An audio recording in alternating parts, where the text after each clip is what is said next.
My fiancée pawned the ring I spent weeks crafting just a party with her friends, so I canceled everything and watched her fairy tale world crumble.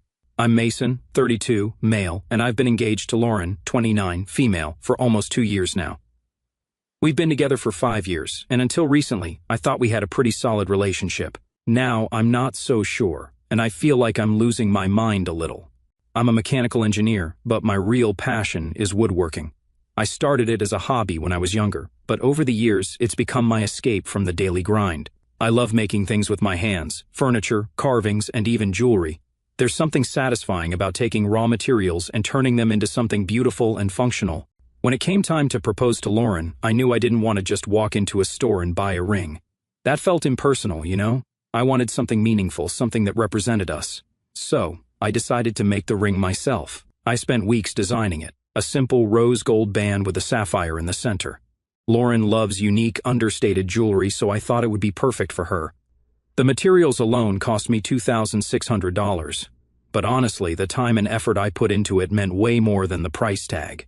When I proposed, Lauren was over the moon. She cried when I told her I made the ring myself, and she kept saying how much she loved it. She even showed it off to her friends and family, telling everyone how special it was. We've been preparing for our wedding ever since. Everything from picking the perfect venue to choosing flowers, invitations, and even the tiniest details like table settings. For the last 2 years, she's worn it every day. Until about 3 weeks ago. I first noticed it when we were getting ready to go out for dinner. She wasn't wearing the ring, which was unusual. I didn't say anything at the time because I figured maybe she forgot to put it on or took it off while cleaning. But then I noticed it again the next day, and the day after that. I started paying attention, and it became clear that she wasn't wearing it at all anymore. I thought maybe something happened to it. Maybe it got damaged or lost, and she was too scared to tell me. So, one night while we were sitting on the couch, I casually asked, "Hey, where's your ring? I haven't seen you wearing it lately." She looked at me for a second, then said, "Oh, I took it to the jeweler to get it cleaned." That answer didn't sit right with me. I made the ring myself. I've always been the one to clean or polish it for her whenever it needed a touch-up. She's never mentioned taking it to a jeweler before, and honestly, the idea of her doing that without telling me felt a little strange. But I didn't want to overthink it or seem controlling, so I just nodded and said, "Oh, okay." Still, something about it bugged me. A few days passed, and there was still no sign of the ring. I brought it up again, trying to sound casual. "So, when's your ring coming back from the jeweler?" She glanced at me and said, "It's taking a little longer than expected. They said they're busy." That answer only made me feel worse. What kind of jeweler takes this long to clean a ring? I've cleaned it myself before. It takes, 10 minutes? But I didn't push her on it. I told myself I was being paranoid and that there was probably a simple explanation. Maybe she just wanted to give me a break from maintaining it, or maybe I was reading too much into it. But as more time went by, I couldn't shake the feeling that something wasn't adding up. Every time I looked at her hand, it felt like a reminder that something was missing. Not just the ring, but the connection I thought we had. I started checking around the house, hoping maybe she just left it somewhere. I looked in her jewelry tray, on her nightstand, even in the kitchen where she sometimes takes her rings off while cooking. It wasn't anywhere. I thought about asking her again, but I didn't want to come across as obsessive. If there was something wrong, she'd tell me eventually. But at the same time, I couldn't shake the feeling that she was hiding something from me. I started questioning everything. Was I making a big deal out of nothing, or was there something deeper going on? It's been 3 weeks now, and I still haven't seen the ring. Lauren acts like everything's fine, like there's nothing weird about this situation at all. But I can't ignore the nagging feeling in my gut. That ring wasn't just a piece of jewelry, it was a symbol of everything I thought we stood for, and now it's gone, and I don't know what to think. A few days later, while we were having dinner, Lauren casually said, "Oh, by the way, I'm going on a weekend trip with Kelly and Jenny, just a little girl's getaway." She said it so casually, like it was no big deal, as if it was the most normal thing ever. I froze for a second, trying to process what she just said. "A trip? When did this come up?" I asked, keeping my voice as neutral as possible. Lauren shrugged and said, "We've all been so stressed, and we just thought, why not take a weekend to relax? Nothing crazy, just some downtime at a cabin upstate." Now here's the thing. Lauren and I have been saving money like crazy. Between wedding planning, trying to get a more reliable car, and a few unexpected expenses that came up earlier this year, we've been cutting back on pretty much everything. No vacations, no unnecessary purchases, and even skipping our usual date nights. This was something we both agreed on months ago, so I was confused hearing her talk about this trip that came from nowhere. I tried not to sound too alarmed. "How long have you been planning this?" Not long, she said, brushing it off. It's something Kelly suggested and Jenny's on board. They really want me to come. We've all been stressed, and it's just a weekend. I think it'll be fun. It wasn't sitting right with me. How much is it going to cost? Lauren shrugged. Not much. We're splitting the cabin, and it's just a couple of days. It won't break the bank. Her answers were vague, and that only made me more uneasy. Where are you getting the money for this? We've been saving for months and agreed to put everything we could toward the wedding and the car. I tried to keep my tone even, but I couldn't hide my concern. She gave me a quick, don't worry about it. I've been saving up here and there before going back to her phone. That answer didn't make sense. Lauren hadn't mentioned saving for anything like this before. We share a lot about our financial situation, and I couldn't think of a single time in the last few months when she talked about having extra money for something like a trip. But I didn't want to push it. Maybe she really had been saving and I just didn't notice. I let the conversation drop, though something about it bugged me. The next evening, I came home from work and Lauren was in our bedroom packing a bag. Seeing her folding clothes and carefully tucking away toiletries brought it all crashing back. This trip wasn't just an idea anymore, it was real, and she was leaving in a day or two. Still, I didn't want to press too hard and turn this into an argument. But the more I thought about it, the more the whole thing bugged me. Lauren wasn't one to make plans like this on a whim, and if she had been saving up, why didn't she mention it before? Something felt off. The next day, I decided to bring it up again. So, what's the plan for this trip? I asked, trying to sound casual. Are you guys splitting everything? It seems like it would add up. Gas, food, the cabin. Are you sure it's affordable? Lauren sighed, clearly irritated that I was still asking questions. I told you, it's all covered. Kelly found a great deal, and we're dividing the costs evenly. Even so, I said carefully, it's a trip. It's not just the cabin, right? Are you sure this is the right time for something like this? She rolled her eyes and tossed her phone on the couch. Mason, I've got it covered. Why are you acting like this is such a big deal? It's just a weekend. I need this. Her defensiveness only made me more uneasy. I'm just trying to understand, that's all, I said. We've been so tight with money, and this feels kind of sudden. Where's the money coming from? Her face changed for a split second, just enough for me to notice. It was like she wasn't sure how to answer. That hesitation made my stomach drop. Lauren, I said carefully, what's going on? She shifted uncomfortably, refusing to meet my eyes. I told you, she said after a moment. I've got it handled. You don't need to worry about it. That's not an answer, I said, my voice firmer now. We've been planning every penny we spend for months, and now you're suddenly pulling money out of nowhere for a trip. I'm not trying to start a fight, but I need to know. Where did the money come from? She looked annoyed, like I was putting her on the spot for no reason. Fine, she said, throwing her hands up. If you must know, I pawned my ring, okay? That's where the money came from. I just stared at her, trying to process what she just said. What? You pawned your engagement ring? I asked, my voice quieter now. Why? Because I needed the money, she said, like it was the most obvious thing in the world. It's not gone forever. I'll get it back after the trip. I couldn't believe what I was hearing. My chest tightened as her words sank in, each one hitting harder than the last. She pawned the ring I made for her, a piece of myself I poured hours into crafting, just to go on some stupid trip. Was this how little it meant to her? Was this how little I meant to her? Lauren, that ring wasn't just a piece of jewelry. I made that ring for you. I spent weeks on it because I wanted it to mean something, and you just pawned it without even telling me. My voice shook with anger. It's my ring, she said defensively. I didn't think I needed your permission to do what I want with it. Besides, it's not like I sold it. It's temporary. It's not about needing my permission, I said, trying to stay calm. It's about the fact that you made a huge decision, one that affects both of us, without even talking to me. That ring was supposed to symbolize our relationship, and you just got rid of it like it was nothing. I didn't get rid of it, she shot back. I'm getting it back. Why are you making such a big deal out of this? Her tone, her body language, everything about her response made me feel like I was losing my mind. She didn't seem to understand or care what the ring meant to me. To her, it was just a means to an end. Lauren, I said finally, trying to sound as measured as I could, I don't think this is the right time for a trip. We're supposed to be saving, and pawning your ring to make it happen just feels wrong. I can't cancel now, she said, crossing her arms. I already told Kelly and Jenny I'm going. We've been planning this, and I need the break. At that point, I didn't see the point in saying anything else. I could have stopped her. I could have made it impossible for her to leave. But why bother if she couldn't even see the problem in the first place? The next morning, she packed her bags without a hint of hesitation and walked out the door like it was just another day.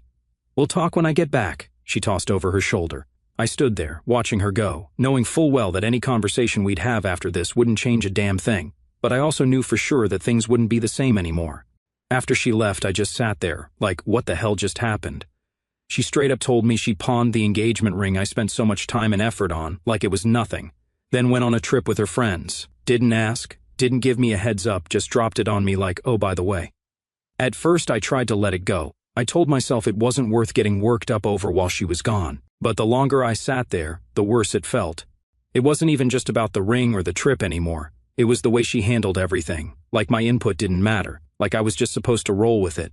The secrecy, the dismissiveness, the whole attitude, it felt so off. I spent the next hour just doom-scrolling my phone, trying to distract myself, but it wasn't working. My brain kept circling back to her trip. Lauren's not usually this impulsive, and she's definitely not the type to jump on some last-minute plan without thinking it through. None of it made sense, especially since money's been tight lately. So I started digging. If she wasn't going to tell me what was really going on, I had to figure it out myself. I started with her friends Kelly and Jenny. Look, I'll be honest, I've never been a fan of those two. They're the type who seem to live for drama and dumb decisions. From what I know, neither of them would ever willingly sign up for a quiet weekend getaway. Their version of a trip is loud clubs, bad choices, and regret-packed mornings. The idea that they were planning some peaceful cabin retreat? Yeah, not buying it. Something about this whole thing wasn't adding up. I opened Instagram and searched for Kelly's profile. Sure enough, her most recent post was a picture of a cabin surrounded by trees with the caption, "Girls' weekend begins. Let's go." The cabin looked expensive, way too nice to be the kind of place you'd go to on a tight budget. Then I noticed something else in Kelly's caption. "Shout out to my man for helping make this trip happen. You're the best." That was weird. Lauren hadn't mentioned anything about Kelly's boyfriend funding part of the trip. In fact, she'd made it sound like they were all splitting the cost evenly. It got me wondering, did Lauren pawn the ring because she felt like she had to keep up with her friends Kelly and Jenny? The more I thought about it, the more it kind of added up. Lauren's always been close to Kelly, and honestly, she seems to admire her whole free-spirited, no-strings-attached vibe. I wouldn't be surprised if she felt some pressure to match that, even if it meant making choices that didn't make much sense. And now that I think about it, the way she brushed off my questions about the trip felt off, like she wasn't giving me the whole picture. I kept scrolling through Kelly's feed, but there wasn't much about the trip, just a couple of generic quality time with the girls' posts and some pics of her packing. Nothing that stood out. So I checked Jenny's profile. She's usually more low-key online, but her latest story caught my eye. It was a boomerang of her and Kelly clinking glasses, captioned cabin vibes, and in the background, a fully stocked bar. This didn't feel right. Lauren had made it seem like this was a getaway, but everything I was seeing pointed to something much bigger. I felt a knot form in my stomach. Was there more to this trip than she'd let on? And if so, why wouldn't she just tell me the truth? I sat back, trying to make sense of it all. Maybe I was reading too much into things. Maybe Kelly and Jenny were just the kind of people who like to make everything seem fancier than it really was. But no matter how much I tried to convince myself, that nagging feeling wouldn't go away. That's when I noticed Lauren's laptop sitting on the kitchen counter, closed but just sitting there, plain as day. She must have forgotten it in her rush to leave for the trip. I stood there for a solid minute, just staring at it and going back and forth in my head. On one hand, opening it felt invasive, like crossing a line I wasn't sure I wanted to cross. But then again, she'd already been hiding things, pawned something that meant so much to me, and completely brushed off everything I said. The more I thought about it, the more I felt like, you know what, I deserve to know what's really going on. So I grabbed it, opened the lid, and logged in. I powered on the laptop and navigated to her messages. Their group chat opened easily, and as I scrolled through, my stomach tightened. The most recent messages were all about the trip, and the further I read, the worse it got. This wasn't some quiet weekend getaway. They were planning nights out at bars, meeting guys, and getting wasted to see what happens. One message from Kelly practically jumped off the screen, "Leave the ring at home. No one needs to know you're engaged this weekend." My hands gripped the edge of the counter as I reread it, anger and disbelief flooding through me. I kept scrolling, my stomach sinking further with every message I read. Jenny chimed in, "Yeah, this is your chance to have some fun before getting married. Don't let him hold you back." Lauren's response? A laughing emoji, and sure, I could definitely use a little freedom. Freedom. That word hit me like a truck. Freedom from what? Me? The life we were building together? I kept scrolling, hoping there'd be something, anything, that would make this make sense, but it only got worse. Jenny even joked about how they could act single for the weekend without anyone finding out, and Lauren? She didn't say a damn thing to shut it down. Instead, she laughed along, like it was all just some harmless joke. I couldn't believe she was that stupid to trust girls like this or even listen to them. It was like she thought, no matter what she did, I'd still be there, picking up the pieces. I felt like the floor had just dropped out from under me. This wasn't just about the money or the ring anymore. This was about trust, and everything I was reading made it clear that Lauren had no problem throwing that trust away. I sat there for what felt like an eternity, staring at the screen. Part of me wanted to close the laptop and pretend I hadn't seen any of it, but another part of me, probably the louder part, knew I couldn't ignore this. I needed to do something. For a moment, I thought about calling her, but what would I even say? "Hey Lauren, I just read your group chat and now I know you've been lying to me about this trip?" No, that wouldn't work. This wasn't the kind of conversation I could have over the phone. It had to be face to face. Still, I couldn't pretend like everything was fine while she was out there lying to me and making a fool of our relationship. At that moment, I just knew I wasn't going to continue this relationship with someone who could lie to my face, throw away something so personal, and make decisions behind my back. If she was capable of this now, even before we were married, what would she do once we were married and life got tougher? Everything I thought I knew about Lauren, about our relationship, felt like it was slipping through my fingers.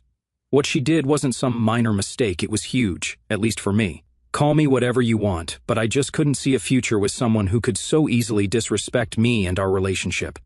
This wasn't about insecurity or overreacting, it was about trust, honesty, and what kind of partnership I wanted in life. And clearly that wasn't something we could have anymore. So I did the first thing that came to mind. I opened my laptop and started pulling up all the details for the wedding we'd been planning. Venues, caterers, flowers, every vendor we'd booked. I wasn't even sure what I was doing at first. It felt impulsive, almost reckless. But as I stared at the confirmation emails, I knew exactly what I needed to do. I started making calls and canceling everything. The venue was the hardest. It had taken months to find, and the deposit was painful to lose. But as I told the coordinator the wedding was off, I felt a weird sense of relief, like I was finally taking back control. After that, I canceled the caterer and florist, spending hours undoing months of planning. It was exhausting, but there was no way I could go through with a wedding when the person I was supposed to marry couldn't even respect me enough to be honest. Canceling the wedding wasn't enough, though. Lauren was still on that trip, lying and acting like she was single. I couldn't just let her get away with it, especially knowing other people were caught in the lies too. I kept thinking about the group chat messages, Kelly and Jenny bragging about how no one needs to know they were planning to act single. They thought they were slick, pulling one over on everyone, but they weren't as smart as they thought. If Lauren's behavior was anything to go by, there was no way Kelly and Jenny's boyfriends had a clue about what was really going on. This wasn't just about me anymore. Those guys deserved to know the truth about the kind of women they were dealing with. I wasn't about to sit back and let them treat all this deceit like it was some kind of joke. They needed to be exposed, and I was ready to make sure it happened. I opened my phone and started searching. It didn't take long to find Kelly's boyfriend Mark on Instagram. He was tagged in several of her photos, and his profile was public. "Hey Mark," I wrote. "I know this is completely random, but I'm Lauren's fiancé, and I just found some messages between her, Kelly, and Jenny about their trip they're on. I think you should know what's going on." I attached screenshots of the group chat, specifically the messages where Kelly talked about leaving her ring behind and acting single. After double-checking everything, I hit send. I did the same for Jenny's boyfriend, Jake. He was a bit harder to find, but after scrolling through Jenny's profile, I found him tagged in a photo. I sent him a similar message, along with the same screenshots. After that, I felt a wave of anxiety. What if they didn't believe me? What if this only made things worse? But then the responses started coming in. Mark was the first to reply. "Wait, what? Are you serious?" he wrote. "Kelly told me they were just going to relax at a cabin. She never mentioned anything about going to bars or acting single." Jake's response was similar. "Dude, thanks for telling me." Jenny made it sound like this was just a quiet weekend with her friends. I had no idea. Both of them were understandably upset, and we exchanged messages for a while as I explained everything I'd found. Mark was especially angry. "I've been feeling weird about this trip since she mentioned it," he said. "I should have trusted my gut." Over the next couple of hours, I started hearing about the fallout. Mark messaged me again, saying, "It's been chaos, man." I confronted Kelly and she tried to brush it off like it wasn't a big deal. When I didn't buy it, she said Lauren was the one who came up with the idea to leave the rings behind. That was it for me. I packed my stuff and moved out that night. Jake wasn't far behind. He texted, "Jenny's been trying to spin the whole thing, saying it was just jokes, but I'm not buying it. I went to her parents' house to talk it out because she wouldn't even give me a straight answer. From what they told me, it was pure chaos." Kelly and Jenny turned on each other, trying to shift the blame, and Lauren wasn't off the hook either. Apparently, Kelly told Mark that Lauren had dragged them into this mess to make herself look better. By the time I finished talking to them, I felt a strange mix of emotions. It felt good to know I wasn't alone in this, that other people were just as blindsided as I was. But it was heartbreaking to see how much damage this trip had caused, not just to me but to Mark and Jake as well. After that, I decided to just let it all go and focus on myself. I'd done what I could, and there was no point in obsessing over it anymore. I spent the day trying to get my head straight, cleaning up, taking Max for a walk, and avoiding anything that reminded me of Lauren. The house still felt weird, though. Too quiet, too empty. But I told myself it was better this way. I couldn't control what she'd done, but I could control how I moved forward. Then my phone buzzed. It was a text from Lauren. "What's going on, Mason? Kelly said you messaged Mark. Why would you do that?" I stared at the screen for a second, my stomach twisting, before tossing the phone aside. I wasn't about to let her drag me back into her mess. I stared at the screen for a moment, debating how to respond. I wasn't about to get into an argument over text. I texted back, "We need to talk. Come back home so we can have a real conversation face to face." Her response came quickly. "I can't just leave, Mason. We've had this trip planned for weeks. I don't understand why you're doing this right now. I wasn't going to get pulled into a back and forth. Come back so we can talk properly. If not, don't expect to find me here when you get back. That's all I'm saying." No reply came after that. Whatever happened next, I knew things would never be the same anymore. She came back late the next day. I didn't even hear the door open at first, but her voice cut through the silence. "Mason, are you serious right now?" she said, sharp and accusatory, like I was the one who messed up. I turned around to see her standing in the doorway, arms crossed, looking equal parts pissed and shocked. "Glad you decided to come back," I said, keeping my tone calm. The last thing I wanted was for this to turn into a yelling match. "I can't believe you," she snapped, stepping into the room. "Kelly and Jenny are furious. Mark and Jake are blowing up their phones, and now it's all being blamed on me. What the hell were you thinking, Mason?" I leaned back against the counter, crossing my arms. "I was thinking it's time for some honesty. You said we'd talk when you got back, so here we are. Let's talk," she scoffed, dropping her bag onto the floor with a thud. "This is how you handle things? By sticking your nose into other people's relationships? You've made everything so much worse." "You want to talk about making things worse?" I asked. "I asked you to come back so we could have a real conversation. This isn't about your friends, Lauren. This is about us." She sighed loudly, like she was the one dealing with a headache. "Fine," she said. "You clearly want to get something off your chest, so go ahead." I stood there for a moment, just looking at her, defensive, combative, completely blind to where I was coming from. It was like everything I'd been holding in finally snapped. "I feel like I don't even know who you are anymore," I said, my voice steady but sharp. "You've been lying, keeping secrets, making decisions that affect both of us without a second thought. And when I try to bring it up, you act like I'm the problem." Her eyes narrowed. "You're being ridiculous. I haven't lied to you about anything." I raised an eyebrow. "Really? You didn't lie when you said this trip was just a relaxing getaway with your friends? You didn't lie by keeping me in the dark about how it was even paid for?" She hesitated, just for a second, before the attitude came right back. "I told you where the money came from," she snapped, "and the trip wasn't some wild party like you're trying to make it sound. We just needed a break. I don't see what the big deal is." "The big deal," I said, my voice hardening, "is that you didn't think it was important to talk to me about any of it. You didn't think it mattered to be honest with me. Do you even know how that feels? To find out everything after the fact, like I don't even deserve to know what's going on." She rolled her eyes like I was being dramatic. "You're blowing this way out of proportion, Mason. It was just a weekend with my friends. It's not like I did anything wrong." "You still don't get it," I said, shaking my head. "This isn't about the trip, Lauren. It's about respect. You pawned your engagement ring, lied about it, and then brushed off my feelings like they didn't matter. Do you even realize what you've done?" Her arms crossed tightly, her face hard and unbothered. "It's just a ring, Mason. You're making this into something it's not." Those words hit harder than I thought they would. "It's not just a ring," I said quietly. "I made that ring for you. It wasn't just jewelry, it was supposed to mean something about us, about our future, and you treated it like it was nothing." She stared at me, her expression cold. Then, with a kind of tone that made me wonder if I ever really knew her, she said, "If you're this obsessed with a piece of jewelry, maybe you need to rethink what marriage is supposed to mean." That cut deeper than anything else she'd said. I took a slow breath, steadying myself. "You're right, Lauren. I do need to rethink this. Because it's clear we don't see things the same way." Her eyes flickered for a second, caught off guard. "What's that supposed to mean?" "It means this is over," I said firmly. "I canceled the wedding. I'm done." You've shown me exactly how much this relationship means to you, and I'm not going to keep pretending everything's fine when it's not." Her jaw dropped. "You canceled the wedding without even talking to me?" I nodded, completely calm. "I didn't think I needed your permission," I said, throwing her words right back at her. For a moment, she just stared at me, like she couldn't believe what she was hearing. Her mouth opened, like she wanted to argue, but nothing came out. I didn't wait for her to find the words. I turned and walked away, leaving her standing there, stuck with the weight of what had just happened. The next few days were honestly surreal. Lauren left the house, packed up her stuff, and dipped without saying where she was going. I didn't ask. Why would I? I was done chasing after her, or trying to figure out what was going on in her head. At first it felt weird. The house was quieter but also lighter, like I could actually breathe again. By the time a month had passed, I was starting to feel like myself again. But last week, I got a message from Lauren, short and to the point: "We need to talk." I stared at it for a while, debating if I should even bother responding. But the truth is, I didn't owe her a damn thing. Whatever she wanted to say wasn't going to change what happened, and it sure as hell wasn't going to change the fact that I was moving on. So, I left it on read.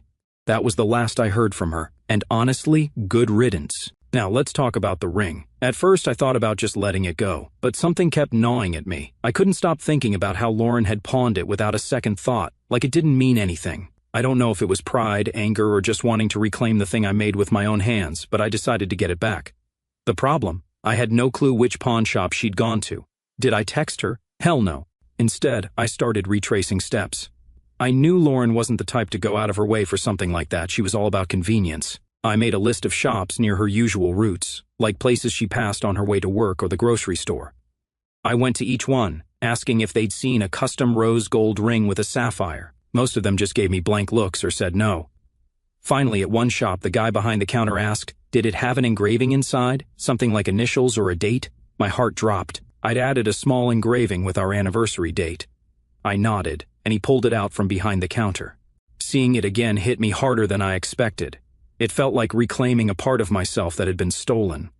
Once I had it back, I couldn't keep it around anymore. It still carried too much baggage, but at least now I got to decide what to do with it, so I sold it. Bittersweet as hell, but also freeing. The money I got went towards something I've wanted to do for years, but never felt like I could, starting a personal project I'd been dreaming about. Putting that money into something I cared about felt like reclaiming a piece of myself. When Lauren found out I'd tracked down the ring and sold it, she called me furious. "What the hell, Mason? That was my ring. You had no right to sell it." I simply told her I had every right. "I made that ring, and you pawned it without even telling me. If it meant so little to you, why should you care what I did with it?"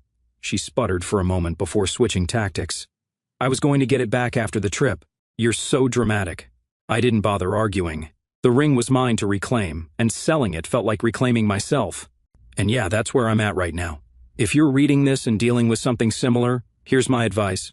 Trust your instincts. If something feels off, don't brush it aside. Don't stay in a situation just because you've already put in time or effort. It's not worth it. You deserve someone who respects you and values what you bring to the table, not someone who treats you like a backup plan. As for me, I'm still moving forward. Work's been good. I've got solid friends who've had my back through this, and for the first time in a long time, I feel like I'm on the right track. One step at a time. But it feels like the life I want to build is finally in reach.